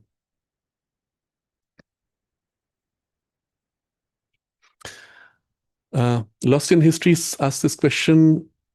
Can you explain Tesla's research relating to the weapons used in Venezuela? So Tesla did a lot of work regarding what we today call directed energy weapons. There was a point where he discussed these things. He had initially patented every single thing, including his free energy devices. If you go into the patents, you get all the knowledge. Once you understand the basic principles of much of his work, which was resonance and the mastery of resonance and control of resonance, you can understand from there, as an extension, even the directed energy weapons, of which he makes general mention in his patents without going into specifics of how he built the intensity. But the method itself is clearly described. So he will, for example, put out a beam of light for like a laser or strong electromagnetism, which ionizes the air, makes it conductive, and then he uses the conductive air now, like a wire, to start pulsating, creating a resonance, and then building up a strong resonance, or even using it as a giant antenna to radiate energy and so on. So there's a whole fascinating approach which he had, which was unique to him. While earlier he would demonstrate his things, in his later patents, he just patents them and then he does not demonstrate. But every year he would have on his birthday a meeting where he would say, this is what I have done, this is what I am doing, this is the work. But he never showed it, obviously, because these are very advanced. So the question is, where was he doing it? Because he was still living a very lavish lifestyle. So some suggest that it was a secret project within the US government. Some suggest at that time, before it became the Second World War, that within Europe, there were countries, including the Nazi Germany, which was taking his ideas and developing those weapons. I don't know enough. But up to 1943, I think when he passed away, he had all these things going on. So when he finally did pass away, the US government seized all his crates of papers, boxes. Many of his patents were also buried, made secret. But of the 14 crates, it was Trump's uncle. Not many people know this. I think it was John Trump, if I remember right. He was a brilliant physicist. And he was assigned by the US government to sift through all the documents of Tesla and extract the things which the US needed to keep secret. So I think they sent away 12 crates. Now, Tesla was a US citizen. They sent 12 crates of his papers to his home country. Why would you do that? It's as if they wanted to erase him from history. And 2 crates of his papers, cratefuls, were kept classified by the US government, 1943. In the year 2004, when one of these UFO researchers tried to declassify it, he applied for declassifying. It went to the US Air Force. Now, again, why is Tesla's patent classified under US Air Force control? The US Air Force replies saying national security requires us to keep these classified. Now, you've crossed the normal period of secrecy required or patent validity required. And up to today, 2026, it's still classified by US Air Force. So what does it have that is so super secret that nobody can know for national security? And you get an idea of which direction and the power that these weapons had.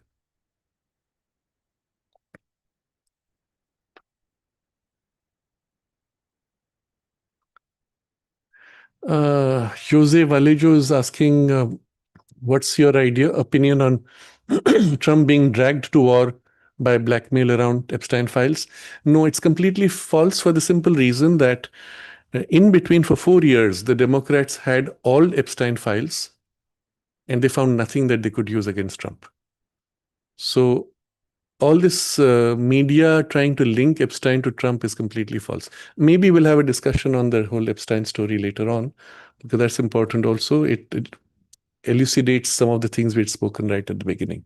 But there's absolutely nothing connecting Trump as a client of Epstein, so there's no blackmail content found there at all.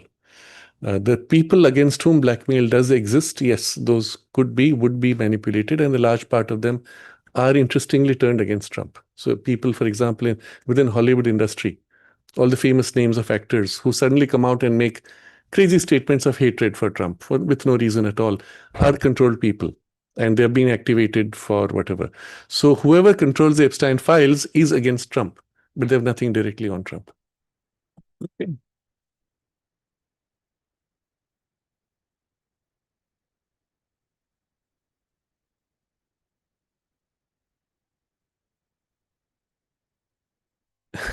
So Overmind 11 is again asking, I don't know much about Trump. Can you explain 50,000 people, including women and children, killed in Gaza?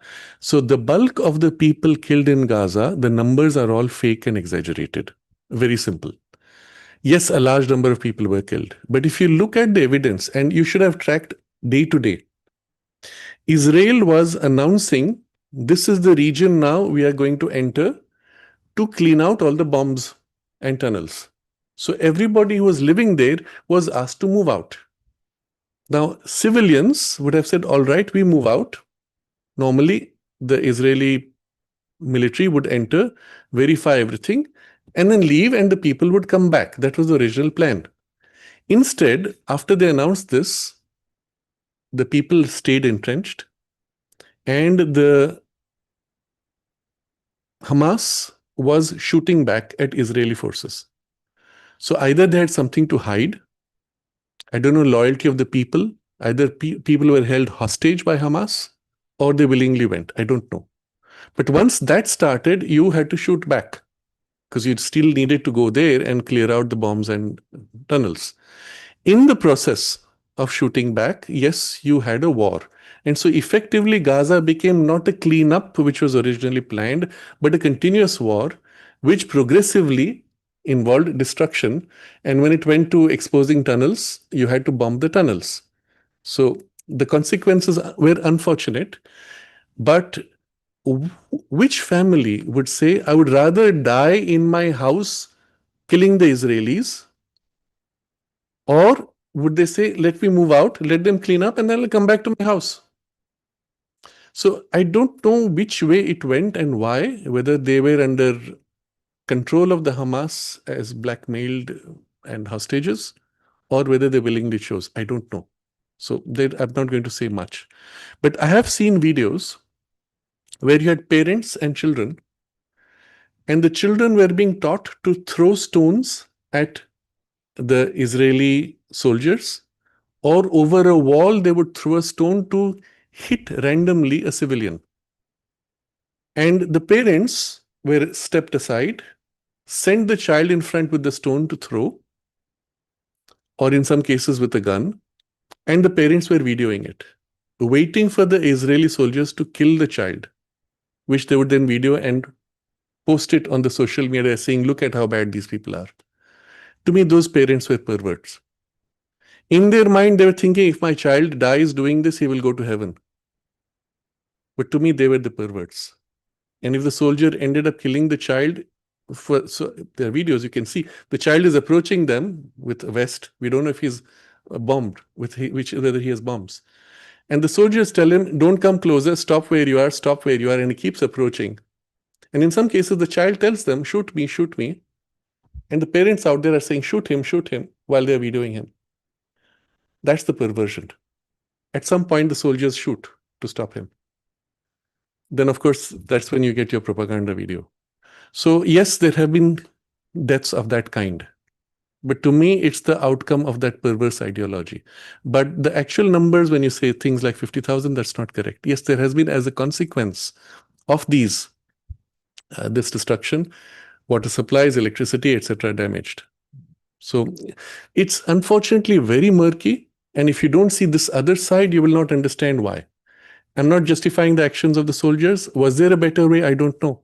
I cannot think of a better way. If you had to clean out, or you could say, all right, we won't clean out. We will let you keep your tunnels and your bombs. Is that acceptable? Obviously not. So it's a difficult situation. That's all I'll say. But numbers are not genuine. They were making up a lot of stories. So Varinder is saying, is Israel and US military administration not controlled by secret society, Illuminati, cabal? How is it that Trump is not part of this? Your take that Trump says Iran wants him as supreme leader? Yes, Trump makes jokes. Sometimes the jokes can be misrepresented by the media. And he once makes this comment that, oh, Iran would rather have me as supreme leader. The same way as he said that Venezuela, we are running the country. Obviously, they're not sitting there running the country. They've made a deal. The country runs itself within the framework of what they've agreed. That's all. So it's one of those things you don't take it seriously. If you see the actual video where he says these things, you can clearly make out he's joking.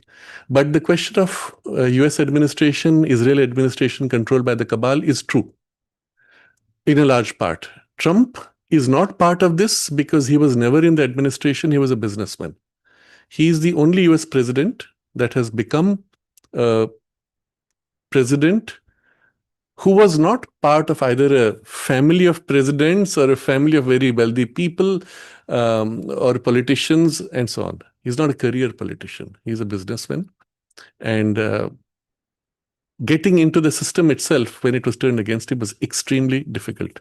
How he managed it is quite a remarkable story. I've spoken of a lot of this. For those of you who are interested, I would recommend for you to go back to the original video which I had put out discussing Trump's work and in what way he's become in what way he's a disruptor. Let me just see what number it was, if I can find this.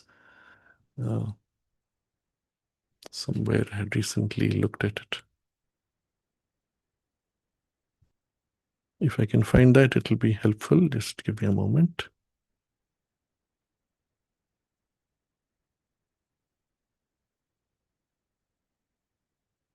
Yep. It is in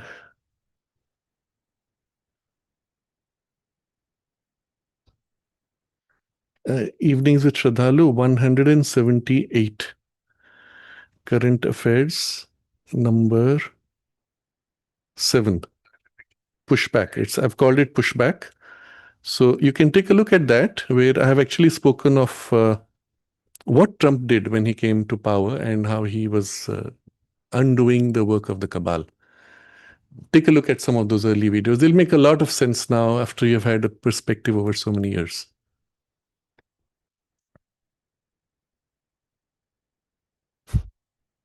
Yes, so AMG is commenting in economics. We have something called Bayesian persuasion. It shows you can convince a rational agent that your biased claim is likely to be true by cherry picking the facts that you present. It seems like one technique used by media, lawyers, and dishonest and salespeople. I feel one must ask if they're being told everything. What they're not being told might be important. This has been my comment for much of the time, that the media is not telling you so much. Just recently, I saw somebody circulated a video. Luckily, much of this is also coming through alternate media.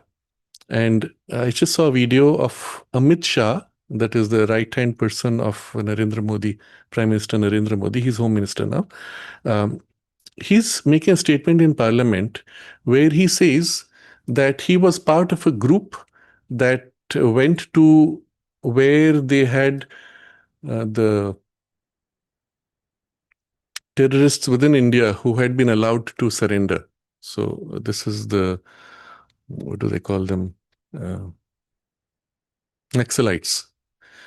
Naxalites in certain parts of India, they were all Maoists or typically Leninist Maoists, something funded largely from China, as it seems. Initially somewhere from Russia also, but most of these were left-wing ideologues. They would take children at a very young age and so on. So recently the Modi government just cleaned them out, meaning they went all out, said either you surrender or we'll kill you. Many did surrender. So when they had the surrender camps, you had the Maoists coming in with their weapons, they had to surrender everything. And then they were given proper identity cards, food, shelter, and jobs to rehabilitate them in normal life. There were children there, some of them now aged in their 30s, and who were weeping. And he describes this in the parliament, and it's such a moving short video. He says, I've seen children putting nail polish, girls putting nail polish for the first time. They say they're crying with joy because she says, I'm putting nail polish for the first time in my life. One of these girls is putting lipstick. She says, first time in my life. And they've just been freed from the Maoist control. They say, all our life we have worn these military shirts, shorts, and guns, and we have had no experience of life. Some of them meet their parents. He said, some fell at their feet to receive blessings to start a new life. Others beat up their parents, saying, why did you put us into this hell? It's such a moving video. And not one squeak of this coming in the media. Nothing at all. And it's the same story I've seen, because with Trump, I've followed consciously. Whenever I see something weird, I go back to the original source. I see the full video. When he has these public programs, I listen to the full video. And then I say, my God, this is so different from what the media reported of the same event. And it's exactly the same thing happening today when the media is against Narendra Modi or Amit Shah or anything which is spoken in the parliament, which is good for the country or which exposes the perversions of the previous regimes, is completely blacked out. And they make controversies around trivial things. And that's all the media fills your headlines with. And there are people who say, yeah, media needs to sensationalize. No, this is not true. Media's job is to inform you. And if in informing you sensationalize facts, I don't have a problem. But when they deliberately misinform you or hide from you critical information, that is perversion. And when they lie to you directly, that's completely against the interests of the people. Such a media needs to be wiped out, shut down, closed down. And that's what Trump refers to as the fake news media. So even when Trump first started saying fake news media is the enemy of the people, this is what Trump said. The media reported it as Trump says media is the enemy of the people. That's the extent of the falsehood that they had even in reporting that statement. And in one of the interviews, Trump says, even my son, at that time his son was less than 10, he says, my son knows better. You ask him, what is it? And the child will say, fake news media is the enemy of the people. So yes, it is unfortunately, that's how they manipulate. Thus there are selections. One is where they lie, and the other side where they hide. They hide data, they hide information which is critical so that you don't have the correct picture.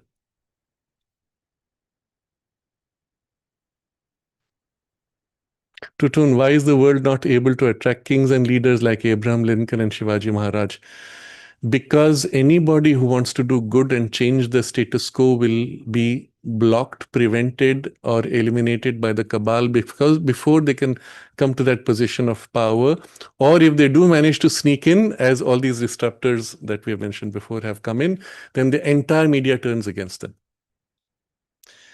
Last time when I read that passage from Sri Aurobindo about Napoleon's work, it was in the context of what Trump is doing.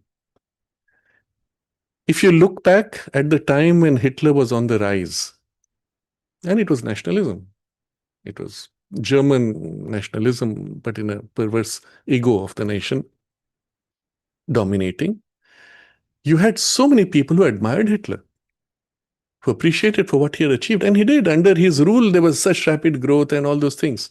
The Olympics which took place there, people were appreciating what he had achieved, even the grandeur of the scope of what was built and so on.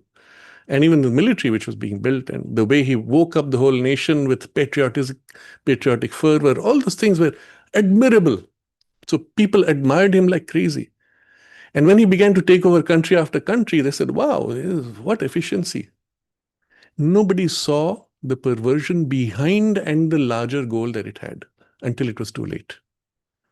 And as a consequence, when you started pushing back against it, it needed literally the entire world to come over to push back. You have exactly the same situation happening in Iran today. The same situation happening with the Chinese, I have to use carefully the word communist government, not the people, not the industry. Communist government which wants to conquer the world, control the world. And generally the cabal.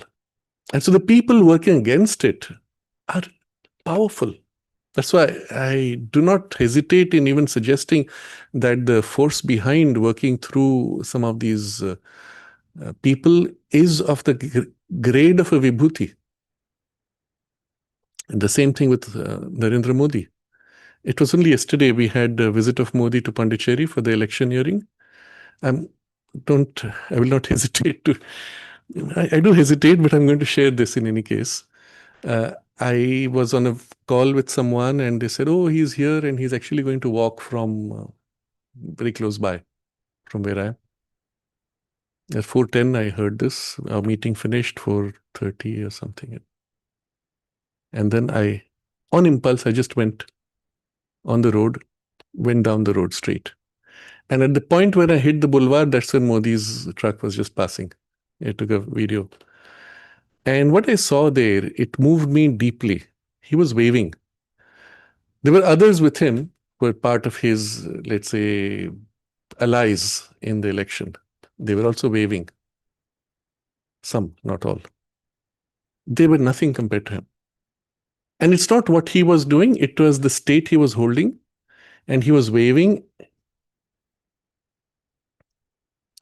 What radiated from him, he was in a state as if of a deep inner immersion, and what radiated from him was such deep compassion, love, sweetness, a spiritual presence. Even his hand movement, they were not like politician going like that. He was waving with love pouring out. And briefly it came in that direction. I was videoing it. After that, walked away and I had tears. Just from the thing which came through and touched me.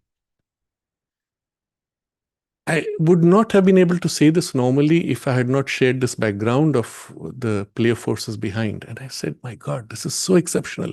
Never seen this in a politician, in India even. There's something exceptional there happening through him. Is he conscious? In this case, yes. In his decisions, which involve politics, which involve compromises sometimes, I will be critical where I feel something is wrong. But in terms of what the person is able to convey and able to consciously connect to, there's something extraordinary. And this is such a precious gift. So I am going to answer your question by saying, yes, actually, we have such people. In most cases, they're not allowed to come all the way to the top. And when they come to the top, they are attacked in this way, in the most horrible way, as you're seeing, because of the entrenched interest still being in the Asura's hands. If you remember Sri Aurobindo's statement, where he says the three power of money, power, and sex. These are three things which are in the hands of the Asura because they were handed over literally in the ascetic phase of humanity. And they have to be reconquered from the Asura. When you start doing this, then obviously on the other side, they're not going to give up. And particularly the power structures and financial structures are in their grip. So they're going to use it all against you, practically. Nevertheless, it's obvious the balance has turned, that they're on the run. If you remember some sessions ago in this series of current affairs, I had quoted from one of the philosophers of the World Economic Forum, who actually says in an interview, if Trump comes back to power, he has already destroyed so much of our agenda that he will finish it once and for all. And to me, that was the promise. That Trump not only was successful in his first tenure to half destroy it, in his second tenure, they knew he will finish it all. And the consequence of that we will see, and that will be obvious. And I'm not saying everybody who is with Trump has the same agenda, nor everybody with Modi shares in the same agenda. But I do believe that they hold something which is real and true, and some of them are at least conscious, as in the case of Modi.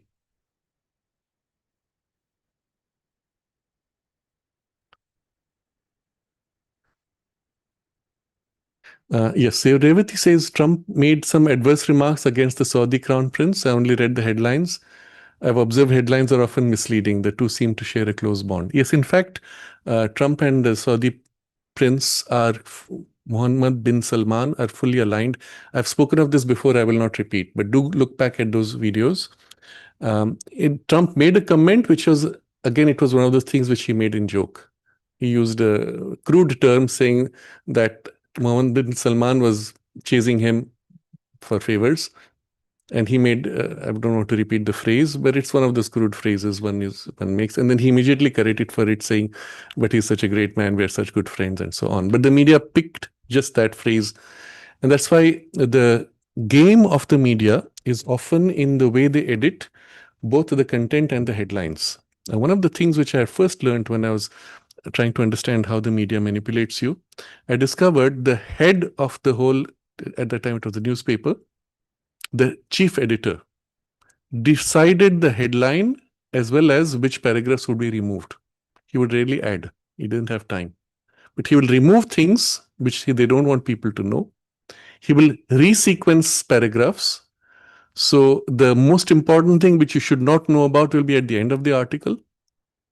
And they will change the headline to slant it the way they want you to think. So they'll say Trump abuses. When you start reading the text, initially it's structured so that if you stop with the first two paragraphs, it sounds like an abuse. By the time you get to the end, you realize, oh, that's not what it was. But if you're not trained to undo a prior position taken, the bias still remains. It's weakened, but it's still there. When you're trained, you should be able to go down all the way and review with the new data and reshape completely your idea.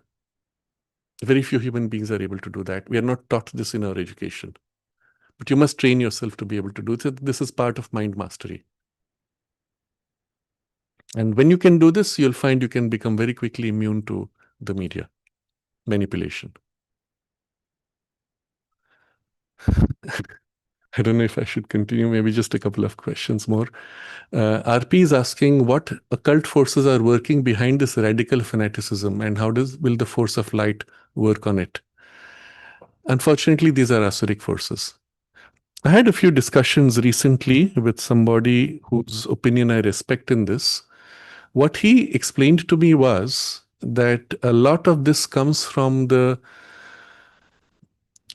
religion of Baal, which goes back some 5,000-10,000 years in that particular region of the Middle East, where they would sacrifice human beings and so on. And it is a remnant of that energy and the grip that it had, which either survives through the, I will call, Abrahamic religions, or where the religions attempted to reform themselves, it crept back in and seized upon the reform. So in my view, for example, what Christ taught, Christ was a Jew, and he was fighting for the concept, the expression of and the relationship with God. But he spoke of my God versus your God. He said, my God is one of love, yours being different. So he was as if reforming the viewpoint to bring back the relationship of love with God. Obviously, it broke away, forming a separate form of religion, but still rooted in the same Abrahamic tradition. But once it became formalized, the same force behind infiltrated this and took up over as the church-controlled structures. So Christ's message somewhere is lost, or it's kind of a side note of the overall control system which the church brought in. So it's a difficult struggle as long as human beings are easy to manipulate. It's only when you wake up and question and start looking for a direct inner sight, perception, and relationship with the divine that you can be free of this.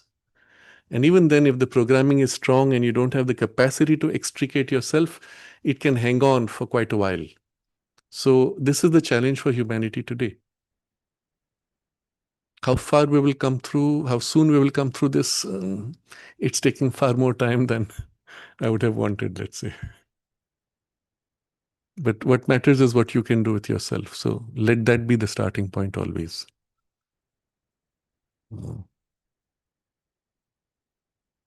So I think well,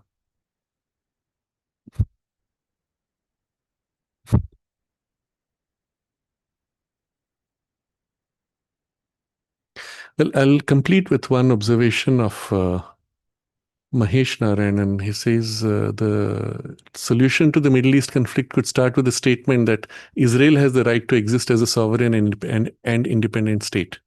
Unfortunately, religious hatred precludes acceptance of this. That's part of the problem, certainly a major part of it. And you can see, though, that Trump managed to change this at the end of his first tenure, when he got all these Middle Eastern countries, 5 of them, to sign the Abraham Accords with Israel. All these very countries which were funding the killing of Jews or even the attacks on Israel now joined in, came together, and even, this is outright mind-blowing, they had visa-free exchange between these countries and Israel. And he did that in the 1 month before his country went to elections. The media covered it up completely because he would have won the elections had this been brought out openly. So just that he could do this with those 5 countries, to me, is showing the reality of what the Middle East actually is when you remove this elite control structure. And this is what I hope will happen, I expect will happen even in Iran when this regime change finally is stabilized by a new regime. So I think it can be far more rapid because of this intervention. If otherwise, it would never have happened. If Trump had not done what he did with Abraham Accords, it would never have happened. It took him nearly 2 years of negotiation to bring that. It was done through his son-in-law, who is a Jew. He could not do it through the State Department because State Department would have ensured the failure of the effort. He had to bypass them. In fact, in one of the comments, he with the media. He actually said the State Department, and then he says in parenthesis, what I call the deep state department. He knew exactly what they were doing. So he had to bypass the whole machinery to be able to bring about these Abraham Accords. So even now, what's happening with Iran is not working through the conventional machinery. Within the government machinery itself are so many who are against this change that he is bringing about. So Mahesh's next comment is a lot of terrorism in the world is the creation of the US itself. They are known to create problems they can't solve. Trump can't change any world order till he fixes the internal deep state. Yes, this is part of the problem, but he is taking care of it. And if not for him, it would never have happened. That's why his role is so important. The terrorism in the world was the creation not of the US, of the cabal within the US, a large part rooted within the CIA, which wants the world to be not only under its control, but wants the world to collapse into chaos. So the more they can provoke chaos, the more it serves their satanic agenda and the control agenda.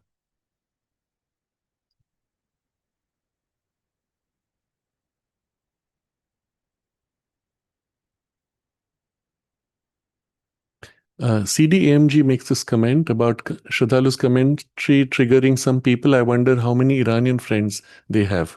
I have many. All of them support this war.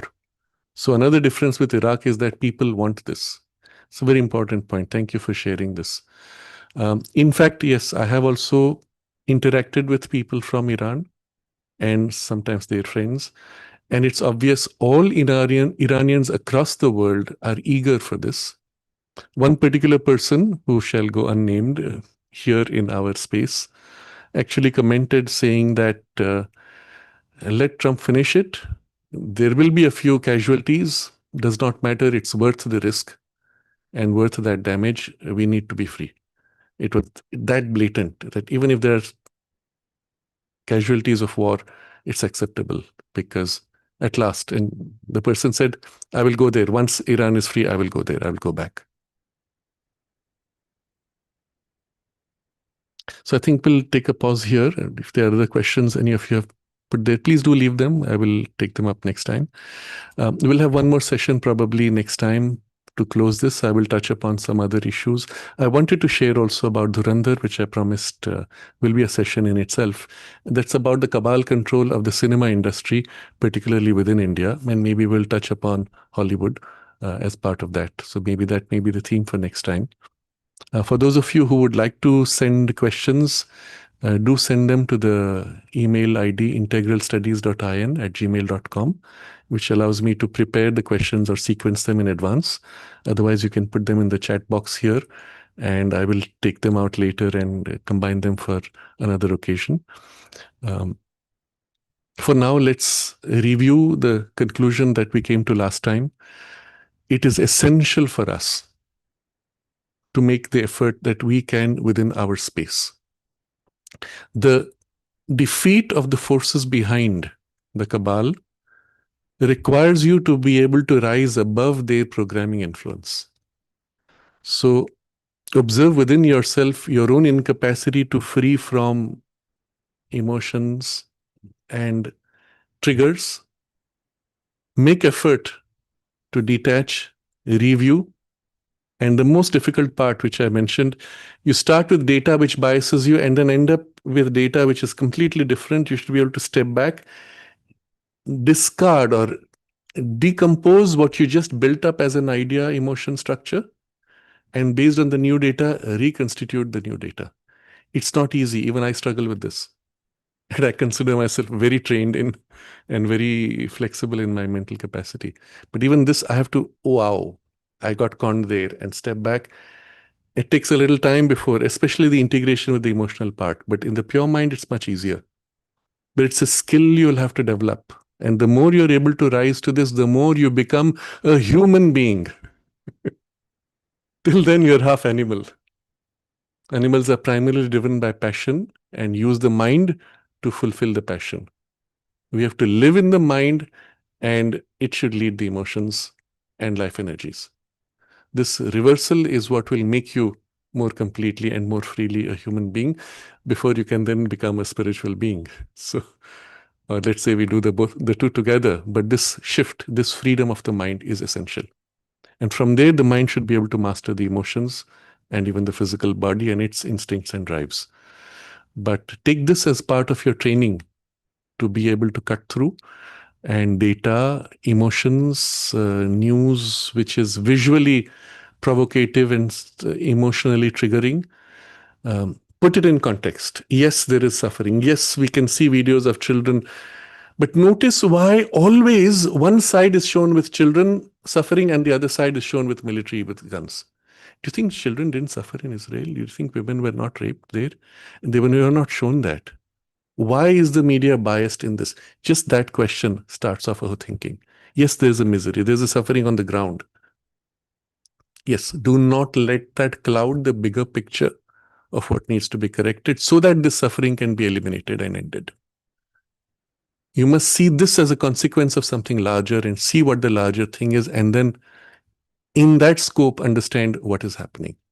So it's a training which we all have to do, and it's a capacity you have to build. Let's make a conscious effort to develop this in ourselves and find a greater, higher poise of freedom from which our understanding will be deep, complete, and more effective in the way we can engage with the world and assist the evolutionary awakening of humanity.